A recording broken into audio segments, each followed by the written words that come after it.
Good morning. Welcome to Krishna's classroom.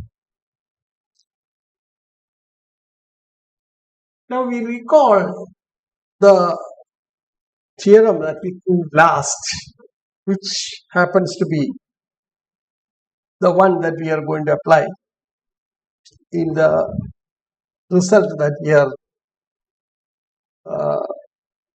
planning to explore in this session. Now, this is a theorem which is very useful for application. So, let me just read out the result. Let f be an integrable over the closed bounded interval AB, then fx equal to 0 for almost all x belonging to AB, if and only if integral x1 to x2 f equal to 0 for every open interval x1 x2 contained. So this is the result. And this is a very useful, as we shall see soon, that quite often we would like to prove that f equal to 0 almost everywhere on the interval. And in that case, it is sufficient to prove that for all open intervals x1, x2 contained in AB, integral x1 to x2 f equal to 0, which may be much more easier to do. So that we shall see soon how it is applied. Now, before I state the theorem that you want to prove in this session, I want to make a correction of a mistake I made during the proof of this theorem.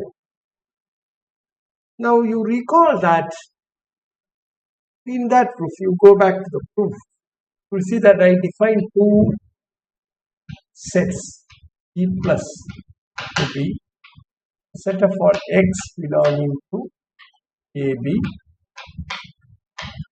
such that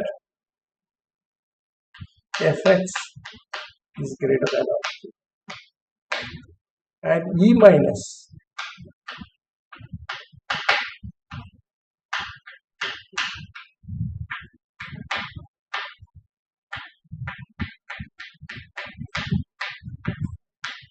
and inadvertently defined f plus x to be equal to supremum of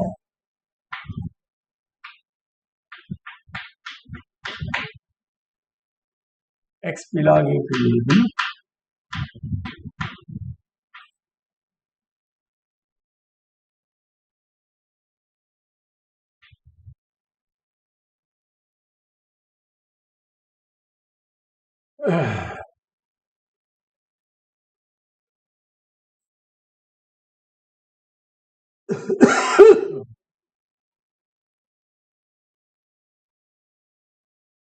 supremum of fx at 0 for x belonging to, then f minus x to be equal to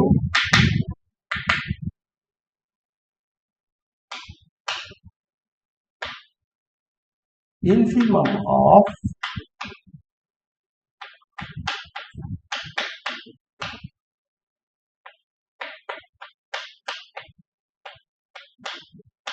now these two statements, and therefore you have f is equal to where f plus and f minus are both negative functions, both positive functions. Now, this of course requires the supremum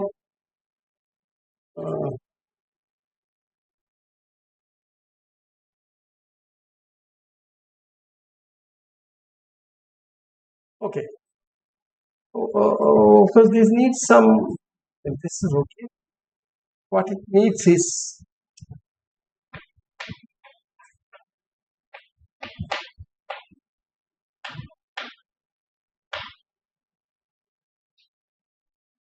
this needs the supremum and infimum to exist. Now there is a problem here. Okay, so we are not assuming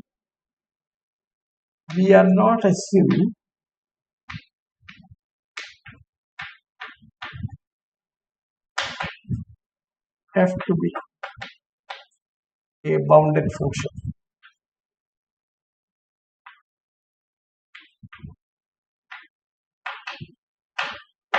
Now, had this been the case, then everything would have been perfect.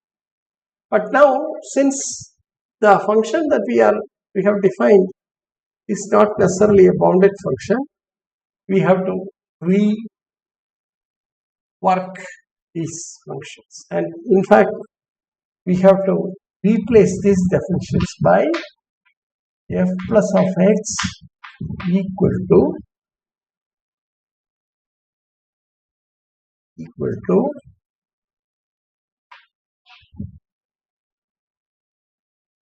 fx for x belonging to E plus and equal to 0.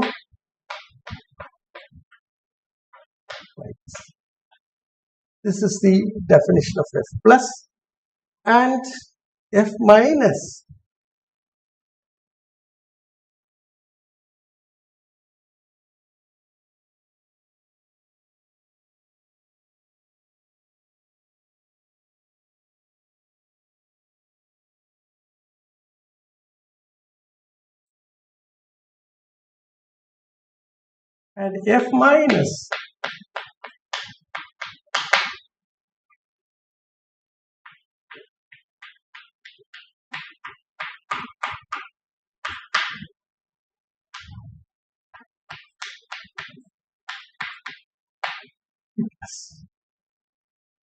then of course you have again f equal to minus, and then you can plug in this, and all the arguments that we have made in that proof of that theorem hold. So let me just leave it there. So this part has to be sort of is wrong in the context of this particular the conditions given in the theorem, unless of course we are assuming f to be a bounded function. Okay, so let us leave it at that. Now what we want to prove is a part of the fundamental theorem of calculus in the context of these measurable functions. So we state the theorem.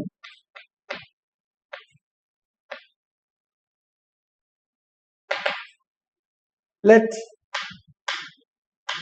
f be integrable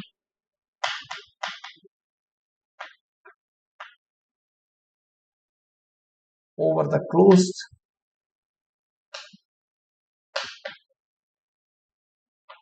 bounded interval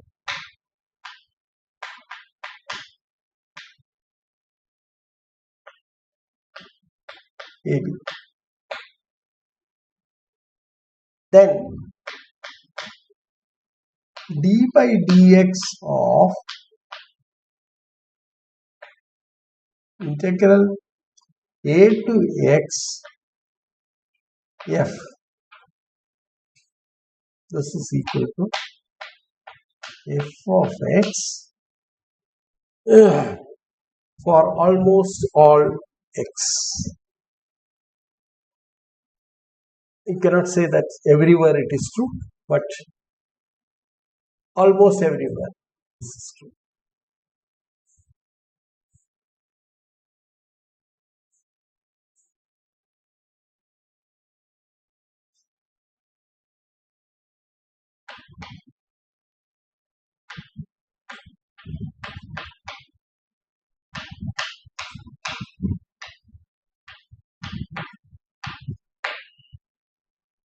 That's the theorem.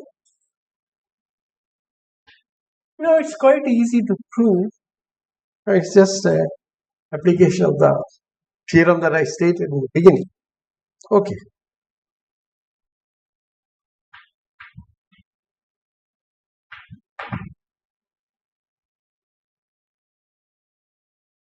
Define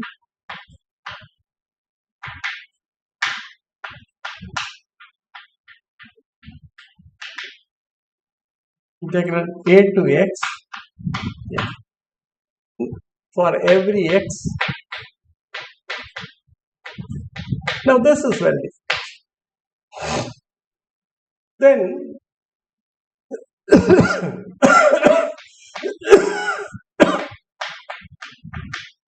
the indefinite integral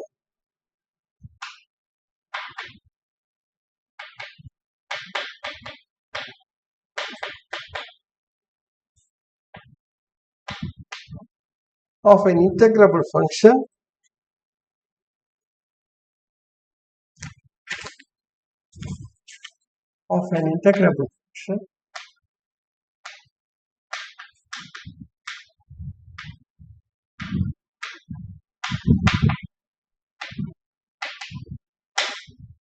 and therefore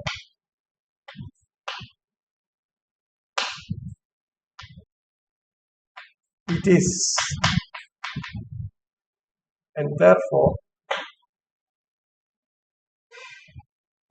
it is absolutely continuous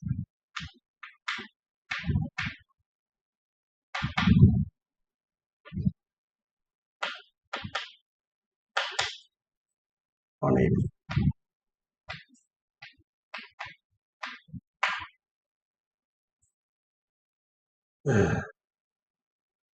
Now this implies from the properties of the absolutely continuous functions, capital F is differentiable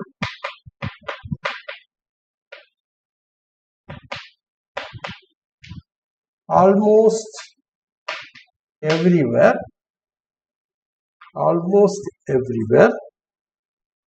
on AB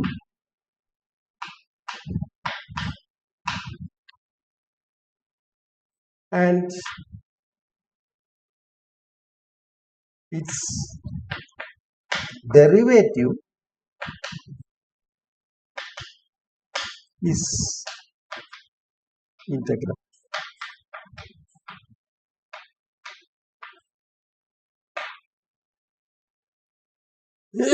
So that's observation that we now it is sufficient to show that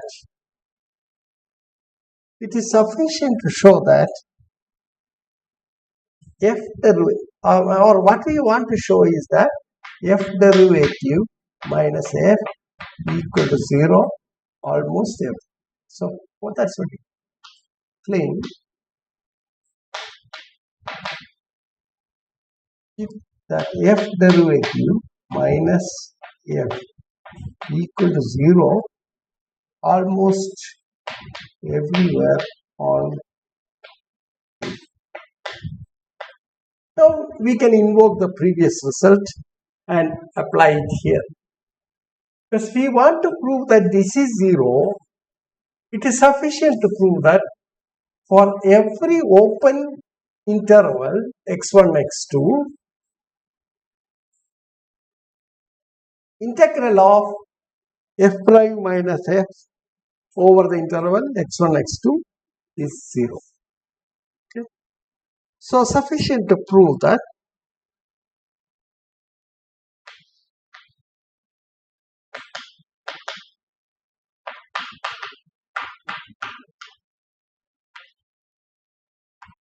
by the previous theorem.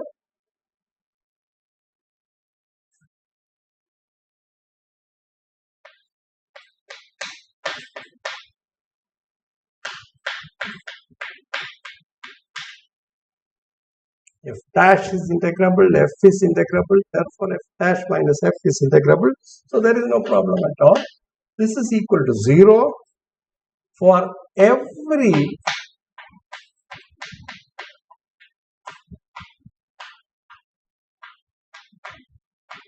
AB. So we shall try to look at the proof of this. Now integral x1 to x2 f prime minus f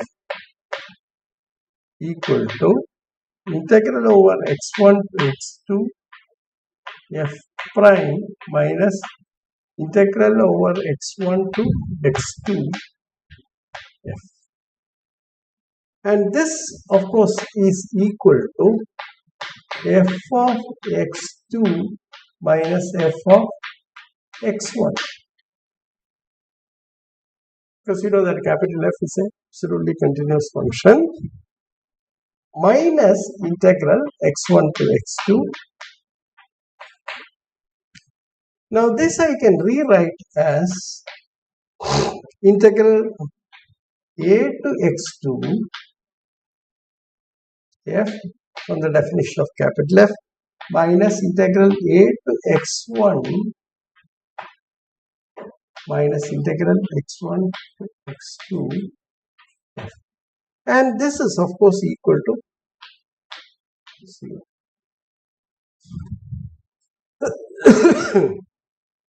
And consequently from the application of the theorem, f capital F derivative is equal to small f.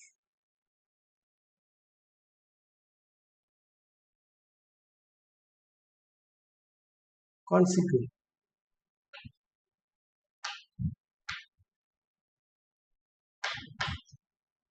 from the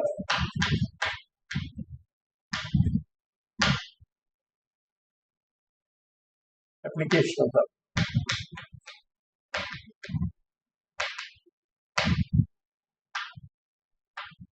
previous theorem,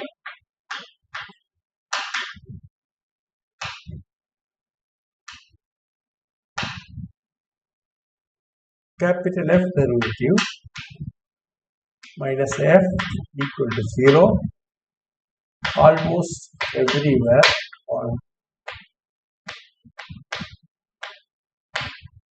and this is exactly what we wanted to. That completes the proof.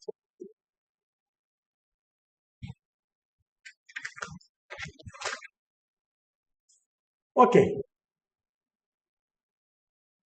So we have proved a vital part of the fundamental theorem of calculus in the context of measurable functions and their integrability. Now let us introduce concept of what is called singular functions.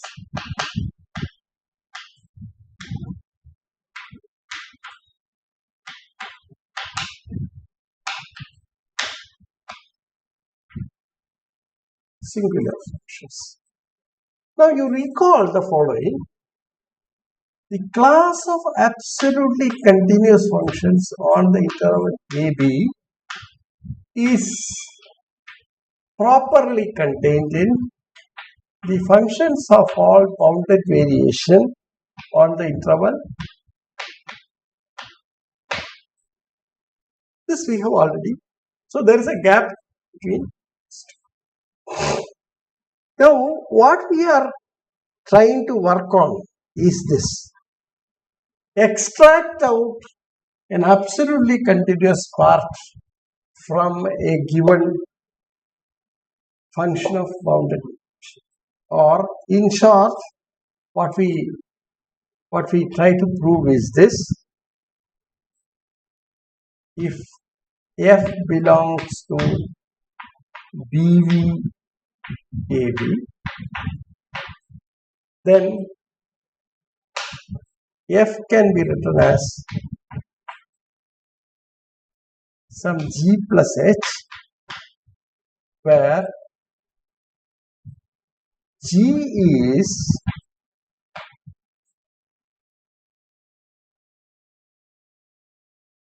g belongs to absolutely continuous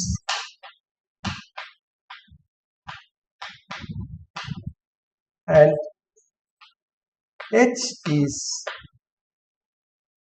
the so-called you know,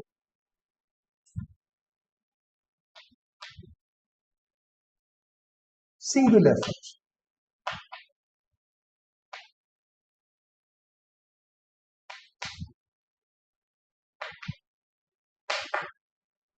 Now we shall define what this singular function is and then try to work the whole. So first we will define what the singular function is, and then we see that you can extract out a singular function from the given function of bounded variation to get a absolutely continuous function which has far more or better properties as regards to compliance to the fundamental theorem of calculus than the boundary value. When the bounded value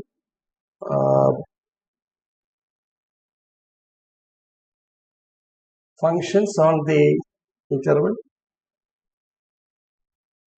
bounded variable. So, okay. So let us define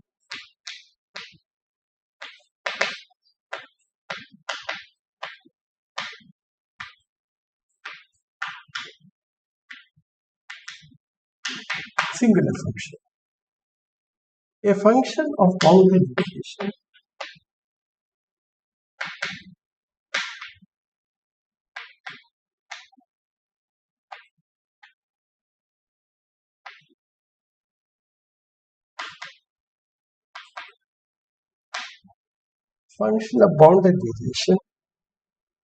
is said to be singular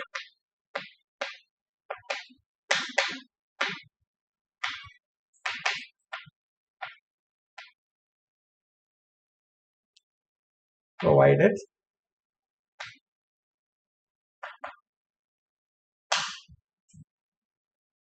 its derivative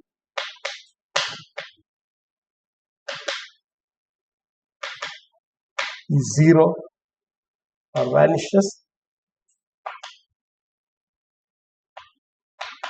everywhere. That means it is nearly a constant function. Okay, so as we shall see soon. So let us look at some examples.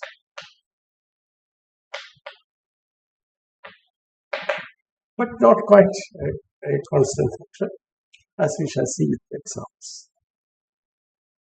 The first example is a constant function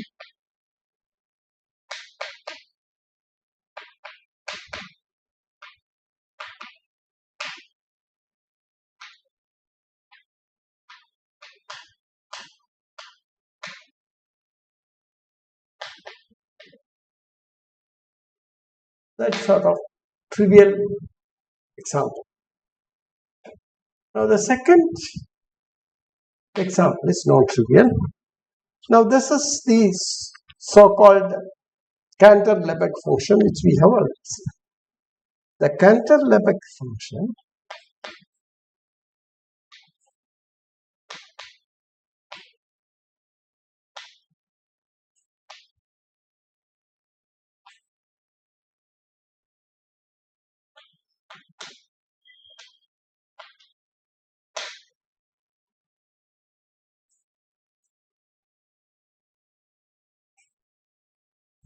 is a non-constant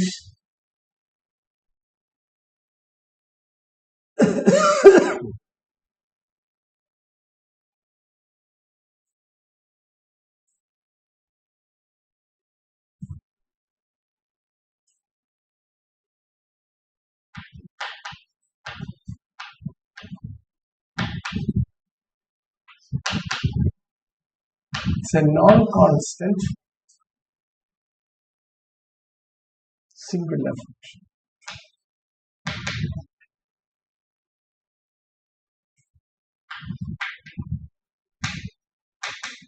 This we have proved while working on or defining the Cantor-Lebesgue function and exploring its properties. Now let us recall that for a moment so that you are once again at home with what we said. Recall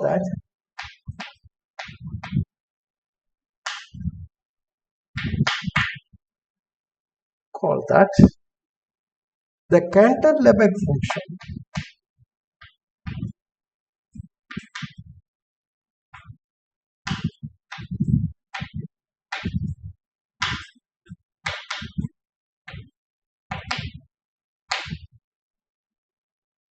is an increasing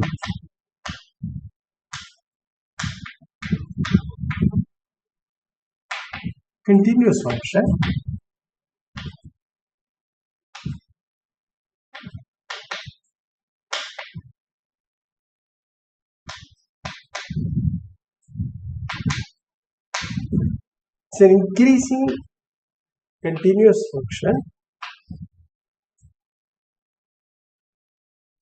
which maps the interval 0, 1 onto the interval 0. So we usually standard symbol that we use to represent this function is phi. That is, phi is a map from 0, 1 to 0, 1, which is an increasing continuous function. Its derivative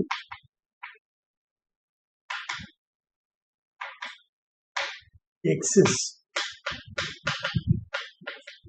on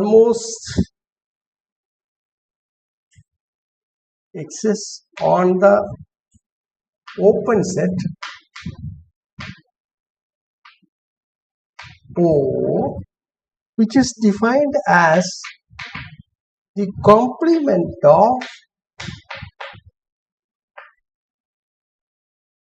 the Cantor set. C denotes the Cantor set.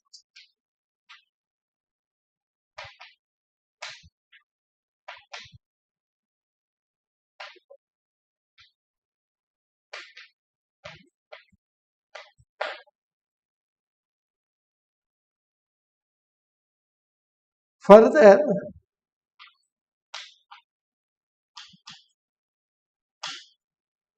phi derivative equal to 0 on the open set O, and O has measure 1. O has measure 1 means what? The Cantor set has measure 0.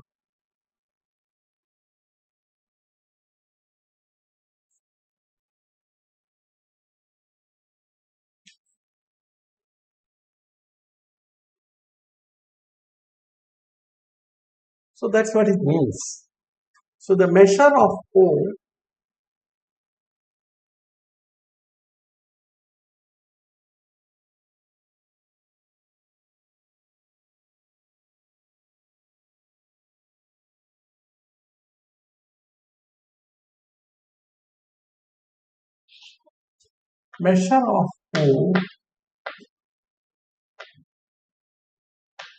is equal to 1, which implies measure of 0. So it's almost everywhere phi derivative equal to 0. Therefore,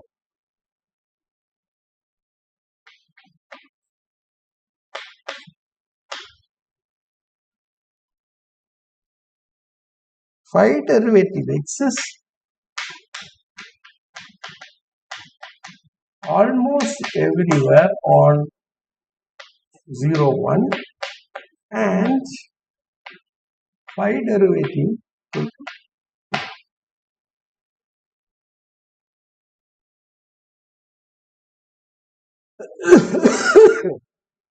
which implies that is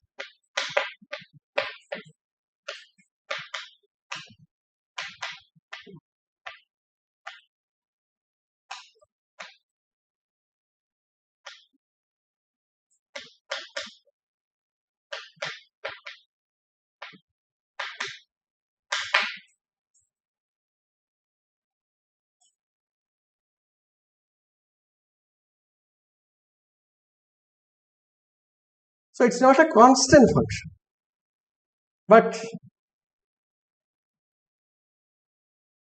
its derivative is 0 on the open set O, and locally it's a constant function almost every. That's what I mean. It's not a. Now the third case is this: an absolutely continuous function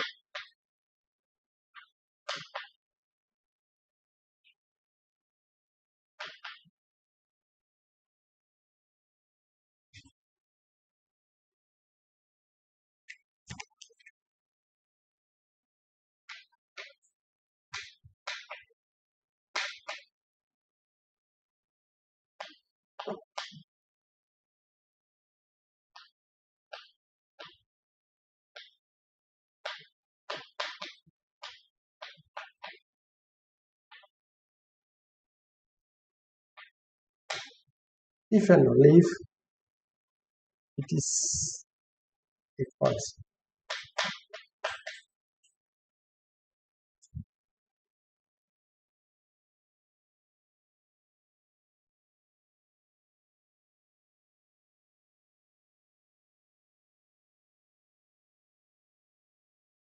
It is constant.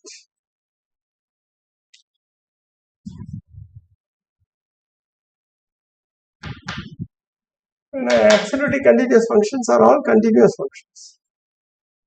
Okay, so if this is singular means, so if f is an absolutely continuous function which is singular, then f derivative equal to 0 almost everywhere on the interval a. So let us prove this. Okay, give a proof for this. First thing is that in this direction, let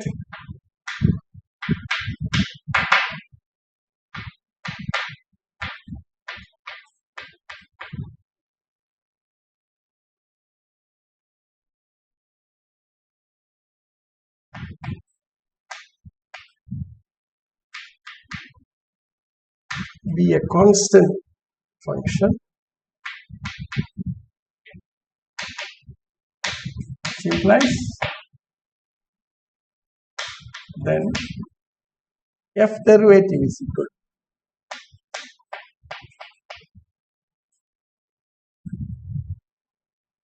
to 0. Of course, f is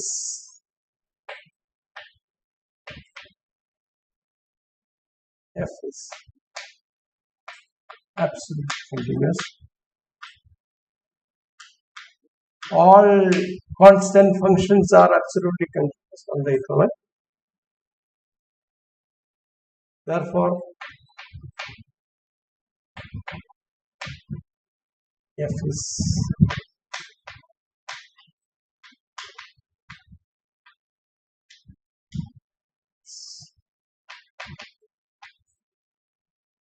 a singular absolutely continuous function.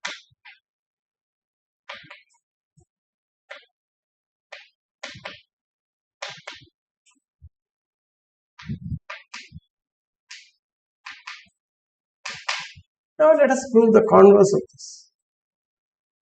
The converse of this is we are assuming assume f is absolutely continuous over the and is singular.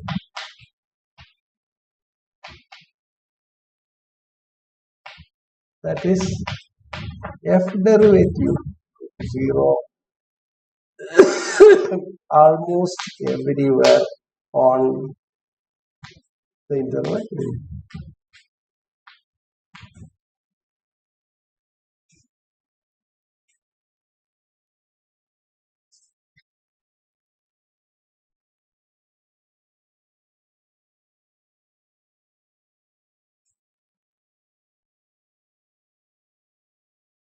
Now we invoke some results of related to the absolutely continuous functions. Of course, we know that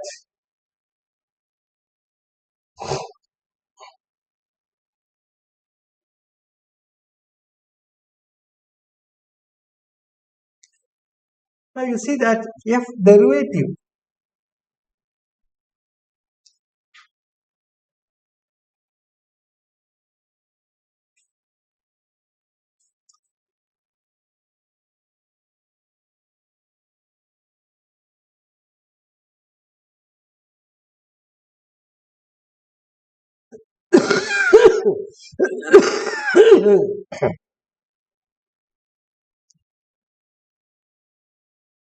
you know that f is differentiable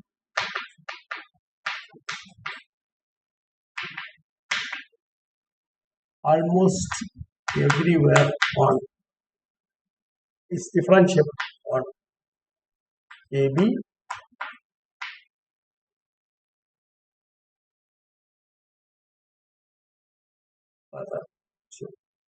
almost everywhere on AB,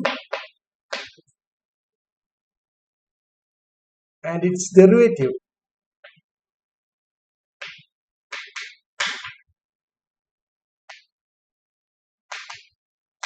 is integrable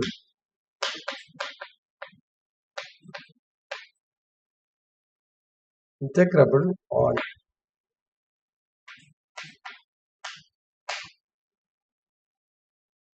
and we have integral a to b f derivative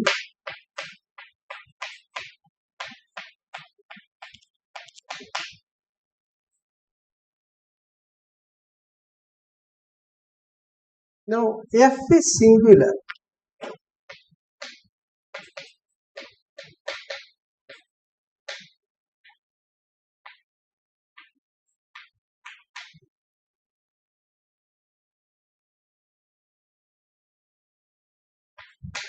implies f derivative equal to 0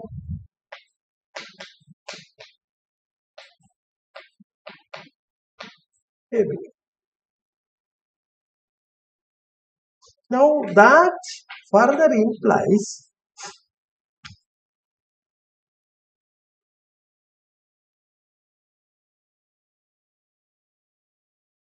integral x1 to x2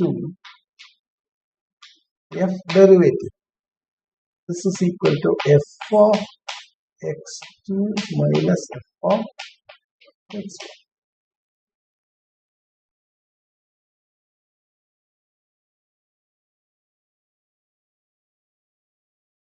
And f derivative equal to 0 almost everywhere means for every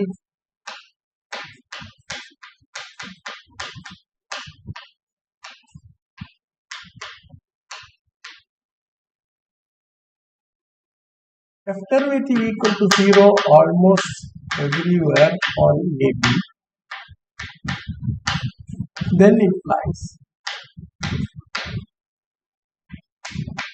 implies 0 equal to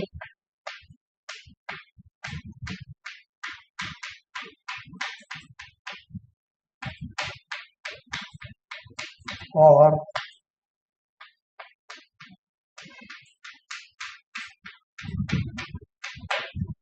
f of x1 is equal to f of x2. Now since this holds for all x1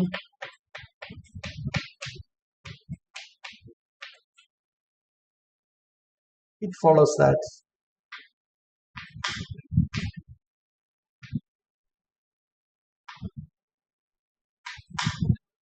f is a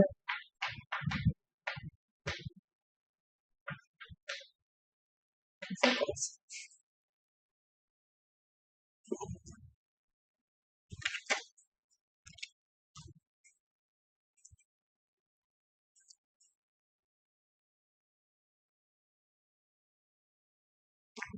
So what we have proved is that it's a simple result though, but it's quite useful one, that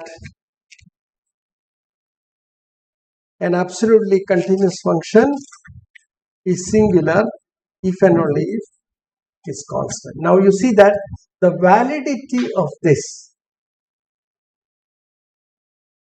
is based on the fact that f is absolutely continuous, and this is where you really use that. Okay, to replace this by f belonging to is a function of bounded variation on AB, then you see that you will have to replace this by an equality. Okay, thank you. Now we introduce the breakup, or what you call the Lebesgue decomposition of a function of bounded variation. So we'll do that. That's our next task.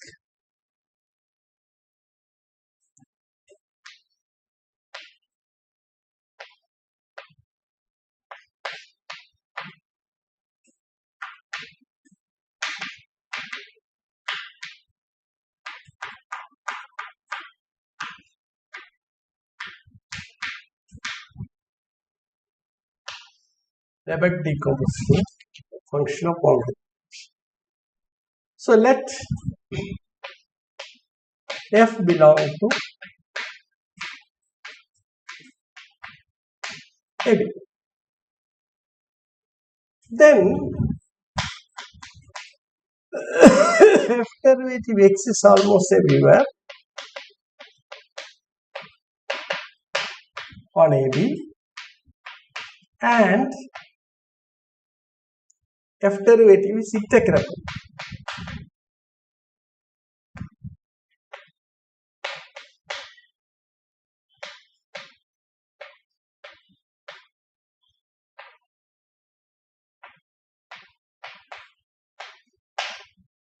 It is integrable over A. Now, therefore,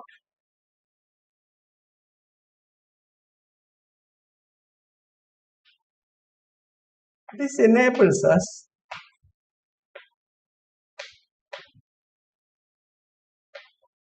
to define Gx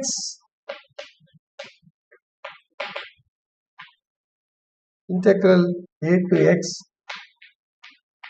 This is well defined. And now we can pull out, you can look at this function. This function is going to be, G is going to be, is an absolutely continuous function. So this is not necessarily equal to f. Okay. So this may not be equal to f unless f itself is a absolutely continuous function on the interval AB. Now define Hx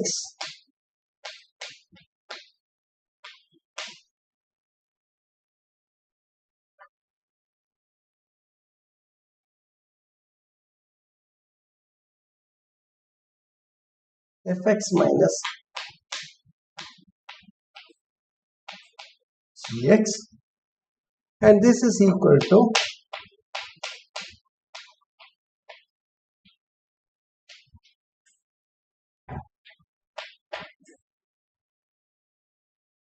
derivative.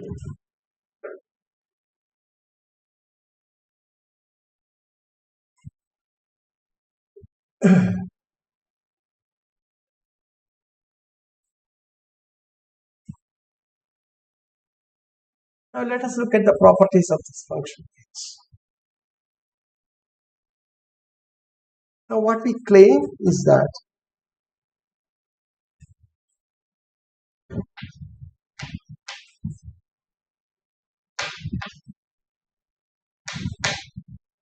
h is singular.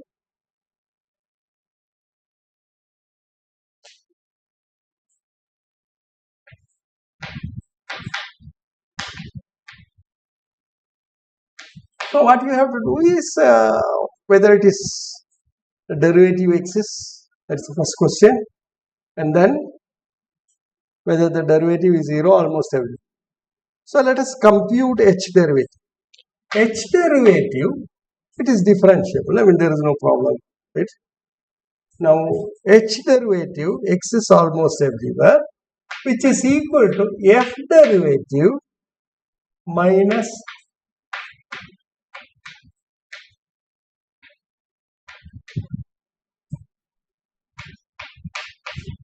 f derivative. Almost everywhere.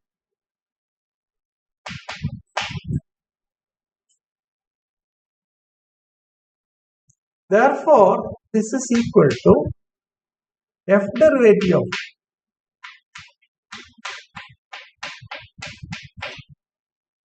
which is equal to 0 almost, which implies h derivative equal to 0 almost everywhere. That is, h is a singular function.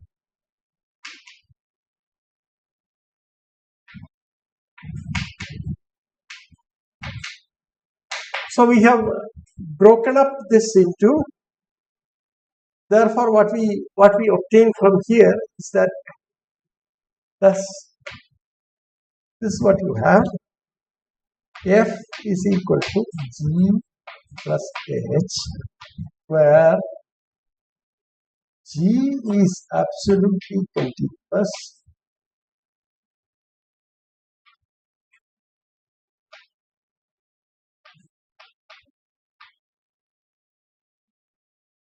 G is absolutely continuous and H is single.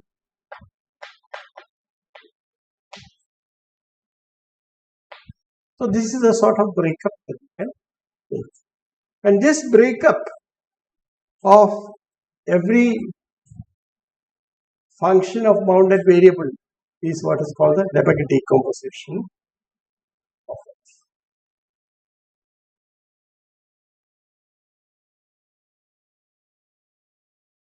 This breakup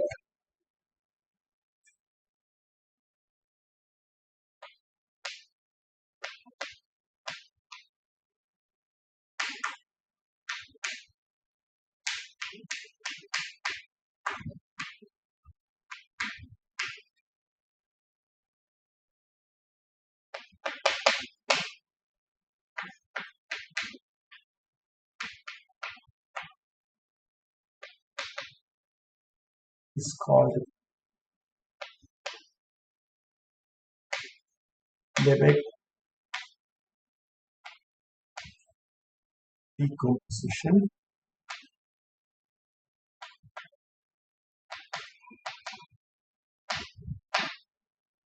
of F.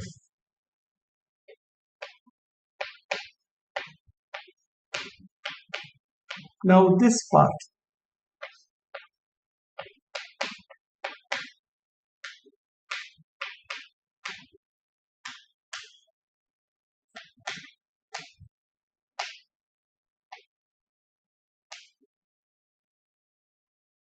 that's the breakup. This breakup is called the Lebesgue decomposition.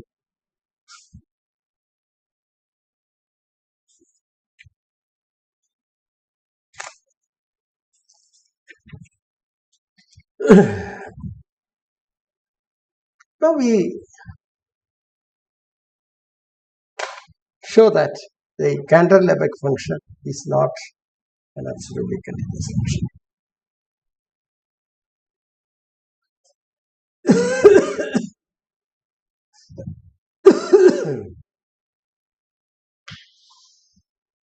We give a proof or we make an observation. The Cantor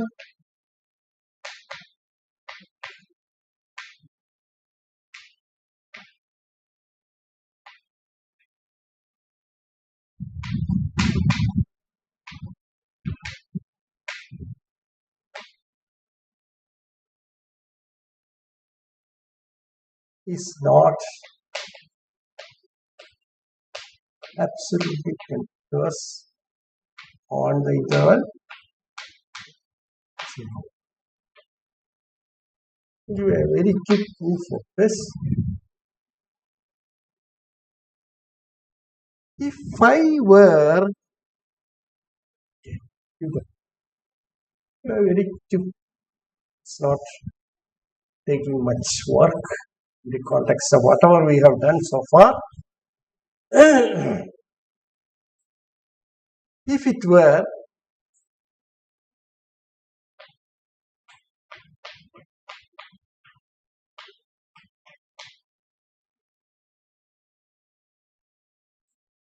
then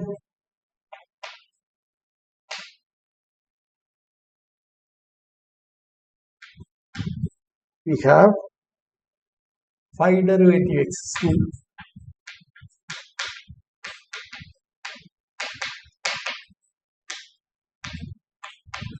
and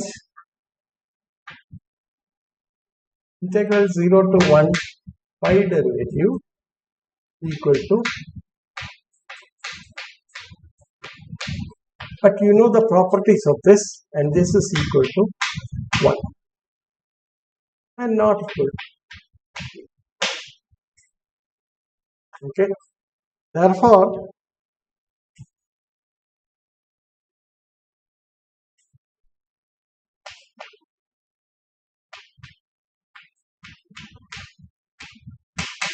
almost every on 0 1. This is a contradiction. This implies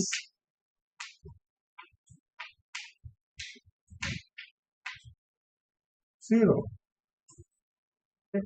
This is a contradiction.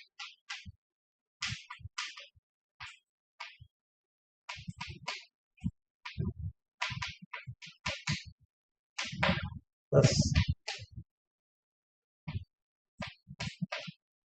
is not actually continuous.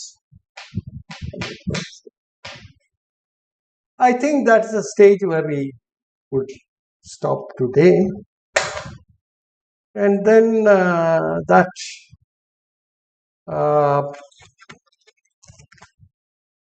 brings to the conclusion of the discussion on the results related to the fundamental theorem of calculus. In the next lecture, we reach the crowning glory of whatever we had been trying to do.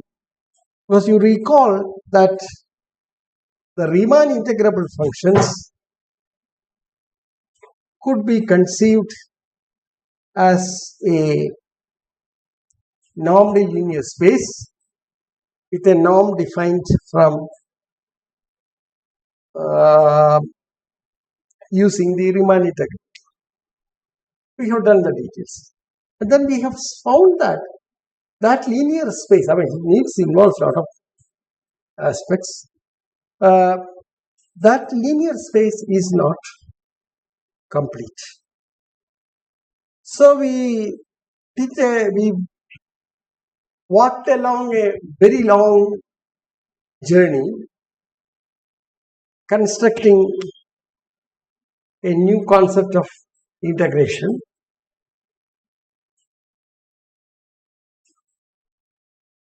And trying to possibly rectify some of the shortcomings that we have observed in the context of Riemann. A more refined integration process we used.